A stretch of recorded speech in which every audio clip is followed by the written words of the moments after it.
येत्या महाशिवरात्रीक माझ्या आयुष्यातलो शेवटचो दशावतार. त्या दिवशीच्या रथयात्रेत मी सोंग घेऊन नाचले की माझो नवस पूर्ण झालो.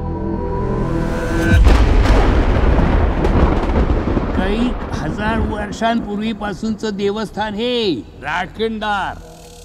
राखणदारा पुढे कोण मोठो ना. माझी आजी माका सांगा, कात्रोबाच्या रानात रात्रीचो राखणदार फिरता म्हणा. आमचा सगळ्यांचा भला करे महाराजा.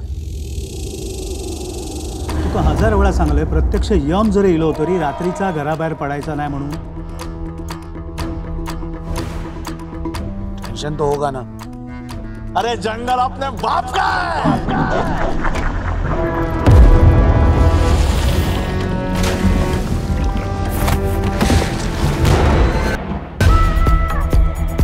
साहेब येताना एकदम खिसकीला खोपडी काय. नाही पण मी तुझ्या काहीच कामाचा नाही. तुझ्यासारखाच माणूस हवाय मला. तो करताय सगळं. कोण? राखणदार. तो राखणदार तुमच्या डोक्यात आहे, डोक्यात. जंगलात फक्त जनावर असतात.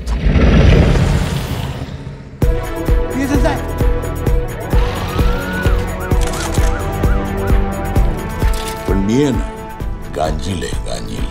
एकदा मागे लागलो ना तर सुजवल्याशिवाय थांबत नाही.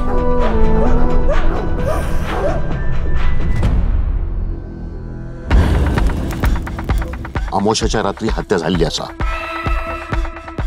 आत्मा नाही, शरीर पण आपल्या बरोबरच आहे.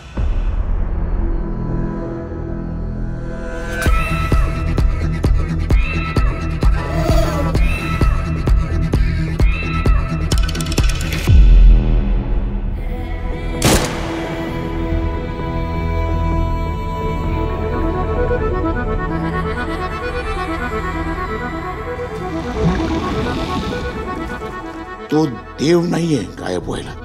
पण तो देवाचा माणूस आहे. तुम्ही जमीन बडवत बसाल आणि तो पंजा मारून निघून जाईल.